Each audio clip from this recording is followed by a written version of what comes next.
दोस्तों नमस्कार, मैं ज्ञानू गुप्ता पान। जनादेश आ गया 2024 का।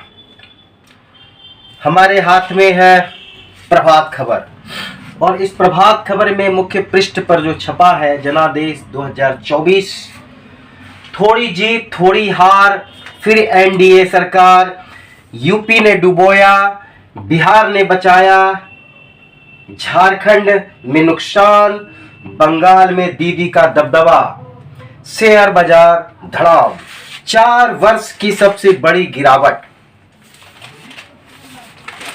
तो लगातार हम लोग 2 महीने से जो इस चुनाव के रिजल्ट का इंतजार कर रहे थे वो आया और हम देख रहे हैं कि भाजपा अकेले में 240 सीट लेकर आई और भाजपा एनडीए की टीम 293 सीट पर जीत कर आई।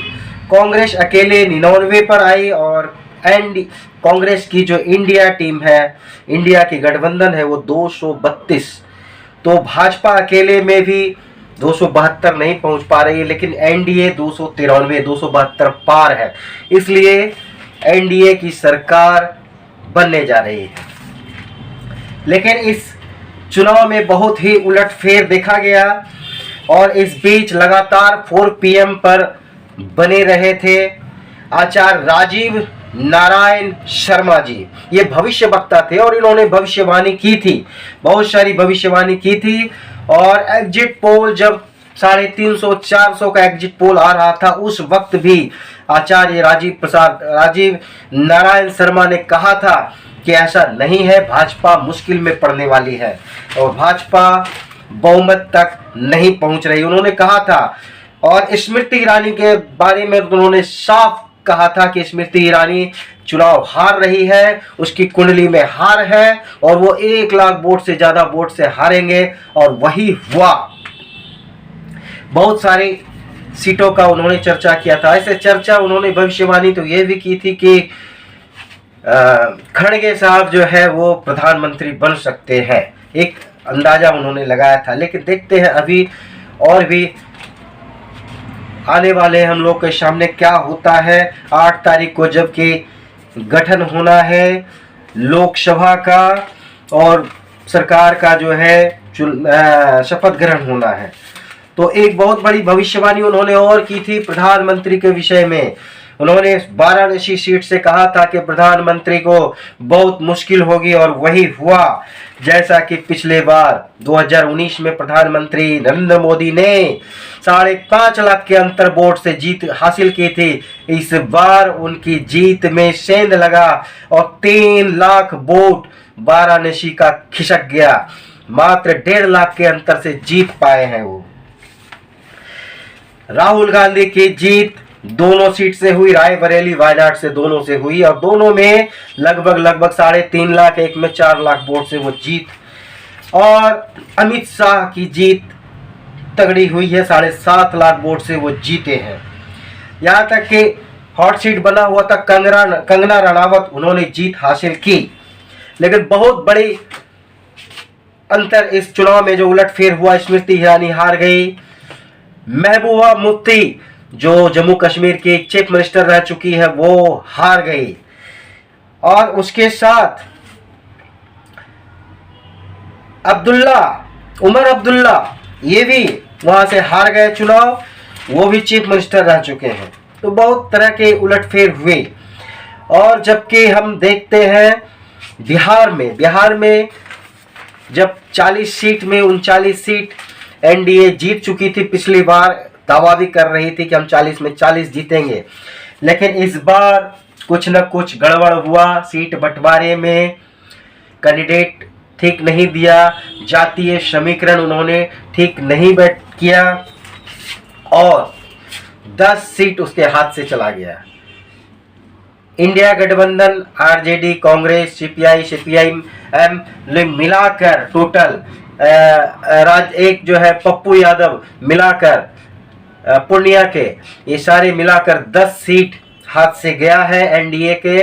और आरजेडी कांग्रेस ने 9 सीट जीते और पप्पू यादव को मिलाकर 10 सीट बिहार में हुआ। लेकिन मैं एक ध्यान आकर्षित करना चाहता हूं हमारे इंडिया गठबंधन को, जबकि इंडिया गठबंधन में आरजेडी, कांग्रेस, सीपीआई, सीपीआईएम, इन लोगों का एक गठबंधन और वीआईपी पार्टी, इन लोगों का गठबंधन हुआ था। इसमें बहुत बड़ी मिस्टेक हुई। मैं अपने समाज के विषय में कुछ बताना चाहता हूं। हमारा जो पान समाज है बिहार में, लगभग 26 लाख की आबादी इस बार के जनगणना में, जबकि हमारे अपने संगठन जो जातीय संगठन है इसकी जनगणना में लगभग 70 से 80 लाख की जनसंख्या हमारी थी।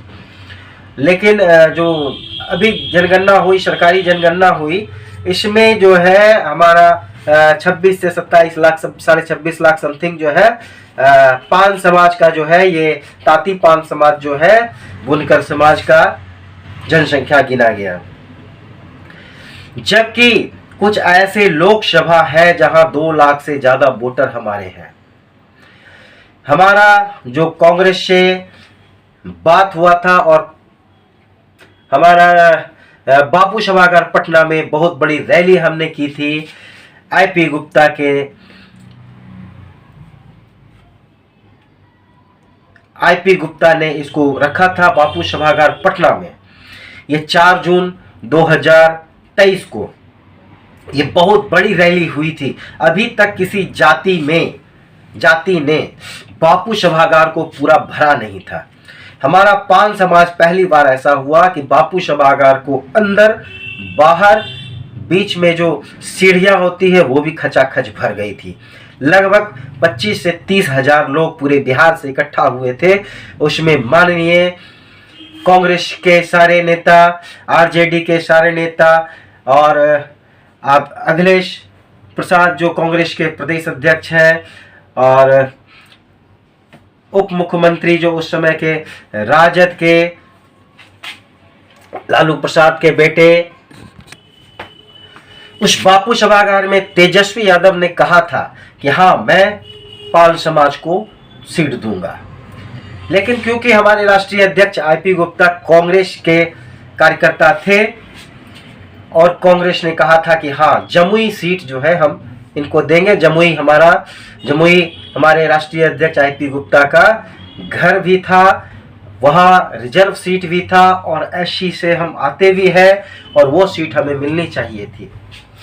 वो सीट अगर हमें मिल जाती, पाल समाज को मिल गया होता, तो लगभग पूरे बिहार में हम 12 से 14 सीट और जीत जाते। 25 लाख की वोटर लगातार यह सोचते रह गए कि वोट किसको देना है, हमारा कैंडिडेट कौन है। लगातार हमें टहलाते रहे सारे पार्टियों ने, जैसा कि कांग्रेस ने, आरजेडी ने, कि कभी आपको यहाँ सीट देंगे, कभी आपको यहाँ सीट देंगे, कभी समस्तीपुर देंगे, कभी जमुई देंगे। जमुई जो हमारा मांग था, जमुई अगर मिलता तो एक एक तरफ से मैं बताता हूं कहां से आरजेडी और कांग्रेस ने 50,000 के अंतर से ये चुनाव हारा। अगर वो सीट हमको मिल जाता तो हमारा पान समाज पूरा का पूरा वोट वहां करता। जब 2-2.5 लाख, जैसे मैं अपने भागलपुर लोकसभा का बताता हूं, अजीत शर्मा यहां से 1 लाख वोट से हार गए। अगर वो पान समाज को टिकट मिला होता, 2 से 2.25 लाख का वोटर हमारा भागलपुर में है। मानकर चलते हैं अगर हमारा 2.25 लाख पोल भी होता है, 2.25 लाख पोल में अगर हम 50% भी ले पाते हैं, ठीक है, पूरा का पूरा गारंटी नहीं है, फिर भी अगर मैं 50% वोट ले आता, अगर हमारे राष्ट्रीय अध्यक्ष घूम जाते, हमारा प्रचार हो जाता, हम लोग संपर्क अभियान चलाते और 50% वोट अगर आता तो 60 से 70 हजार वोट एक मुश्त हम कांग्रेस के अजीत शर्मा को दिलवाते। और अगर उधर का 60-70 हजार वोट इधर आता, इधर प्लस होता और उधर माइनस होता, तो हम ये सीट जीत लेते। इसी तरह बहुत सारी सीटें हैं जहां से हम जीत सकते थे। मैं आपको सिलसिले भर से गिनाता हूं। गया में भी 1 लाख वोट से राजद हार गई, वहां से मांझी जी जीते हैं। सारण लोकसभा से भी लगभग 1.25 लाख वोट से रूढ़ी राजीव प्रसाद रूढ़ी जो है जीते हैं, जिसमें आरजेडी हार गई, रोहिणी आचार्य। ये टिकट अगर आईपी गुप्ता को मिला होता जमुई से तो ये सारण सीट भी हम जीतते। वहां पान समाज पूरा आरजेडी को वोट करता। अररिया आप देख सकते हैं मात्र 20,000 से भाजपा जीती है, आरजेडी हार गई। मात्र 20,000 का वोट था, वहां से भी हम जीतते। पूर्णिया तो खैर पप्पू यादव जीत ही गए, पप्पू यादव तो इधर ही रहेंगे, कोई दिक्कत नहीं है। शिवहर में मात्र 29,000 वोट का अंतर रहा, जेडीयू जीती है, आरजेडी वहां से हार गए। सीतामढ़ी का सीट मैं बताना चाहता हूं मात्र 51,000 वोट से जेडीयू ने जीता है, आरजेडी वहां से हार गई। अगर पान समाज होता इस फील्ड में तो ये अंतर नहीं होता और वहां से भी जीतते। नवादा मात्र 65 से 67,000 वोट से बीजेपी जीती है और आरजेडी हार गई। मुंगेर जहां पान समाज का बहुत जनसंख्या है, 80,000 से ललन सिंह जीते हैं और अनीता देव कुमारी अनीता जो वहां से आरजेडी से हारी है, मात्र 80,000। 50,000 अगर वोट हम इधर कर लेते पान समाज का तो 50 इधर प्लस होता, 50 उधर माइनस होता, तो हमारा जीत निश्चित। बेगूसराय सीट भी ऐसा था जहां मात्र 80,000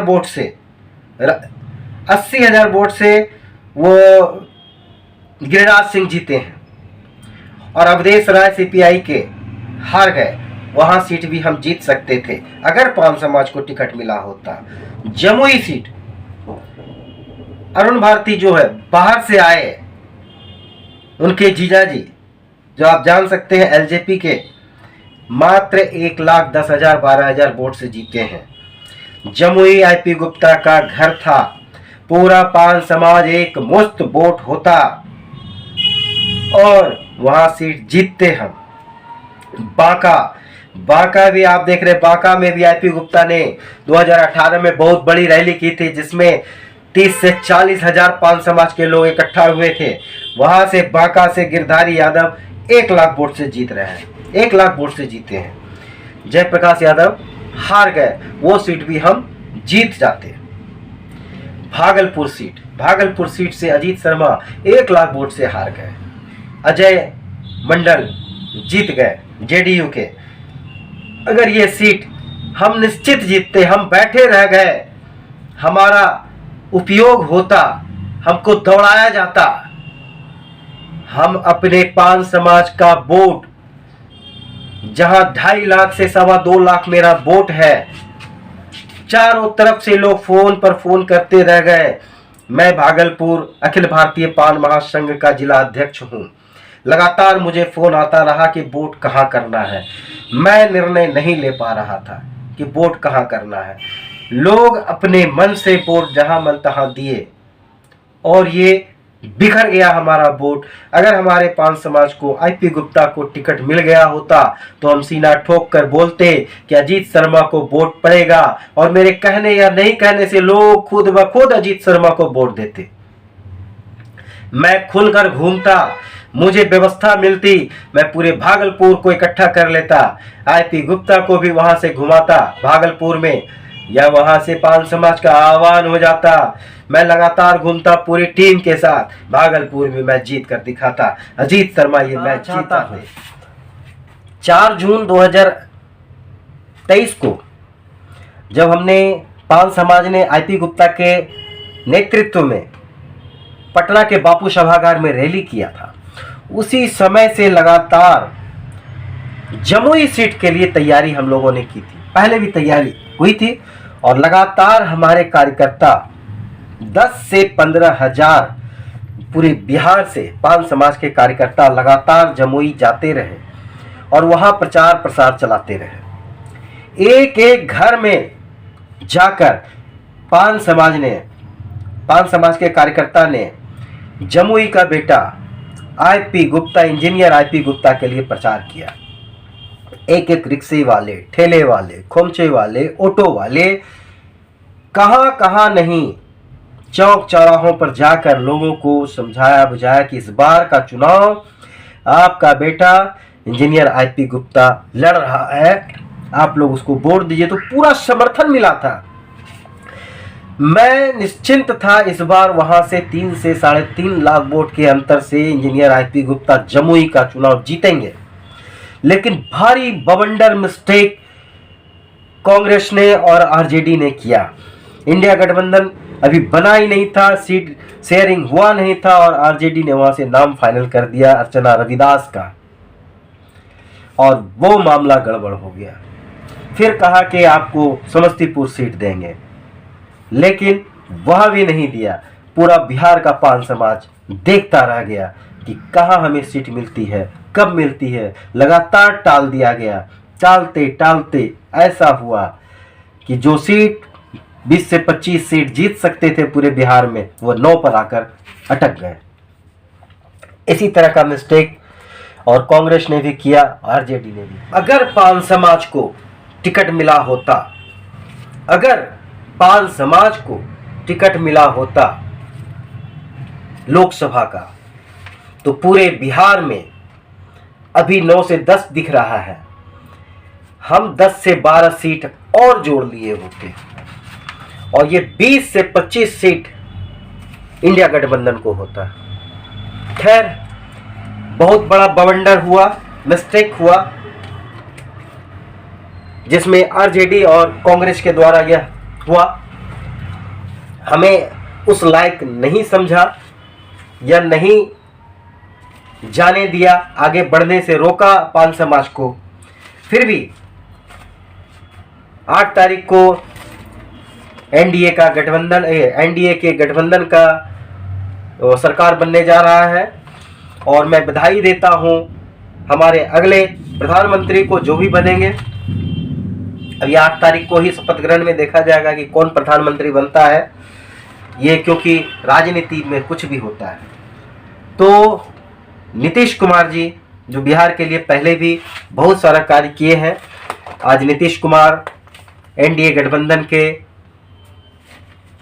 एक बहुत मजबूत धड़ा है और सरकार में, केंद्र सरकार में इस बार उनको अच्छे से अच्छे पद, अच्छे मंत्रालय मिले। और मैं चाहता हूं, उम्मीद करता हूं कि नीतीश कुमार जी को अच्छा मंत्रालय मिले और वो हमारे बिहार के लिए अच्छा कार्य करें।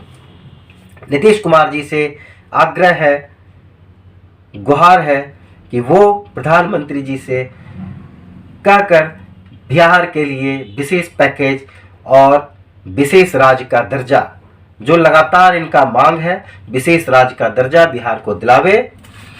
और मैं उम्मीद करता हूं नीतीश कुमार जी से, बहुत ही खुशी के साथ, बहुत ही आग्रह के साथ नीतीश कुमार जी को कहता हूं कि आप बिहार का भला करें।